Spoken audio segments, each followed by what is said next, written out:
Good morning बच्चों आप अपना पहला चैप्टर ब्रह्मांड के विषय में पढ़ रहे हैं, जिसमें आपको सौरमंडल और उससे संबंधित कई चीज़ों के बारे में बताया जा चुका है। आज आपका जो टॉपिक है वो है प्राकृतिक उपग्रह। प्राकृतिक उपग्रह क्या होते हैं? तो बच्चों, कुछ ऐसे आकाशीय पिंड होते हैं जो ग्रहों के इर्द गिर्द घूमते रहते हैं और उन्हीं को उपग्रह कहते हैं। अब तक सौर परिवार में कुल 67 उपग्रह ज्ञात हैं। बुध और शुक्र ग्रह का कोई उपग्रह नहीं है और बृहस्पति के 16 उपग्रह हैं। पृथ्वी का एक उपग्रह चंद्रमा है। और बच्चों, तो ये इस तरह ये तो प्राकृतिक उपग्रह हो गया। अब बात आती है कि कृत्रिम उपग्रह किसे कहते हैं। तो बच्चों, कक्षा में यदि कोई वस्तु जो किसी दूसरे पिंड के चारों ओर घूमती रहती है या चक्कर लगाती रहती है तो उसे उपग्रह कहा जा सकता है। भारत का सबसे पहला उपग्रह आर्यभट्ट 19 अप्रैल 1975 को अंतरिक्ष में छोड़ा गया, जिसका भार 360 किलोग्राम और यह एक दिन में पृथ्वी के 6 चक्कर लगाता था। बच्चों, इसी क्रम में यदि कृत्रिम उपग्रहों की बात हो रही है तो कृत्रिम उपग्रह के क्या उपयोग हैं, इनका हम कहाँ कहाँ यूजेस करते हैं, ये भी आपको पता होना चाहिए।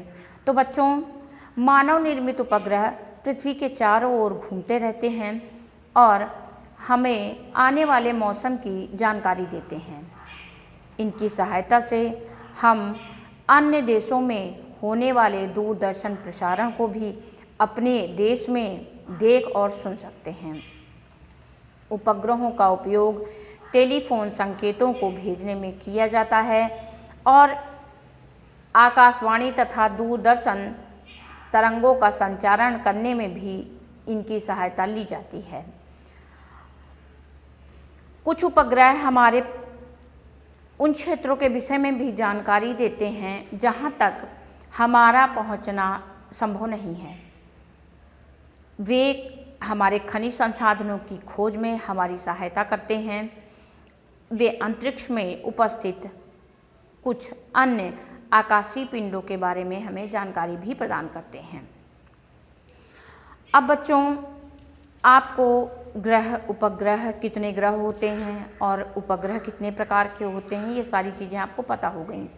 अब आकाशीय पिंडों में कुछ अन्य सौरमंडल में कुछ अन्य आकाशीय पिंड होते हैं जिनके बारे में आपका जानना जरूरी है। तो सबसे पहले धूमकेतु।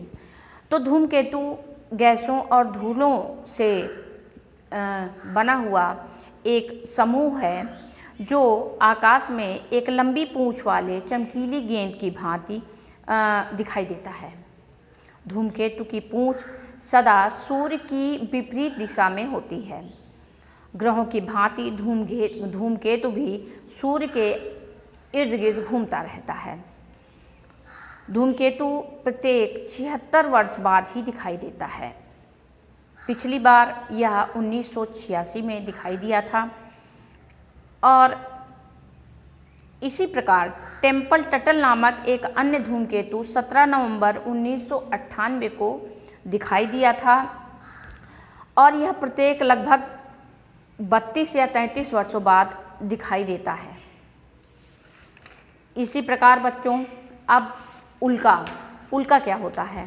तो उल्का पिंड पृथ्वी के वायुमंडल में से गुजरते हैं और जब कोई उल्का पिंड गैसों से टकराता है तो घर्षण के कारण वो जल जाता है और उल्का पिंडों के जलने से जो प्रकाश उत्पन्न होता है उसे ही उल्का कहते हैं। यानी समझ रहे हैं कि उल्का पिंडों के जलने से जो प्रकाश उत्पन्न होता है उसे उल्का कहते हैं। उल्काओं को टूटते हुए तारे भी कहा जाता है। उल्का पिंड क्या होते हैं? तो उल्कापिंड वायुमंडल में जलकर, पृथ्वी के वायुमंडल में जलकर जो पृथ्वी की सतह से टकराते हैं वे उल्कापिंड कहलाते हैं। यानी अधिकांश उल्कापिंड वायुमंडल में जल जाते हैं और कुछ जो शेष बचे रहते हैं, जो जल नहीं पाते, वे पृथ्वी के तल से टकरा जाते हैं। इनका वजन सामान्यतः 1 किलोग्राम से अधिक होता है। यद्यपि अधिकांश उल्कापिंड बहुत छोटे होते हैं, लेकिन कुछ बड़े भी होते हैं। अभी तक यह पाया गया है कि सबसे बड़ा उल्कापिंड दक्षिण पश्चिम अफ्रीका में पाया गया, जिसका वजन 60 टन था, 60 टन था बच्चों। यह पृथ्वी पर 1920 ईस्वी में गिरा था। अब क्षुद्र ग्रह, क्षुद्र ग्रह किसे कहते हैं? तो क्षुद्र ग्रह छोटे छोटे आकाशीय पिंड होते हैं तथा चट्टानों के वे बड़े बड़े टुकड़े हैं जो मंगल तथा बृहस्पति ग्रहों की कक्षाओं के बीच सूर्य के इर्द गिर्द घूमते रहते हैं। बच्चों ध्यान से सुनिएगा कि जो मंगल तथा बृहस्पति ग्रह की कक्षाओं के बीच सूर्य के इर्द गिर्द घूमते रहते हैं। ग्रहों की अपेक्षा ये बहुत छोटे होते हैं। ऐसा माना जाता है कि बृहस्पति जैसे किसी बड़े ग्रह के ये टुकड़े हैं जो गुरुत्वाकर्षण बल के कारण टूटकर अलग हो गए हैं। अब तक लगभग 3000 से अधिक क्षुद्र ग्रहों के बारे में जानकारी प्राप्त हुई है और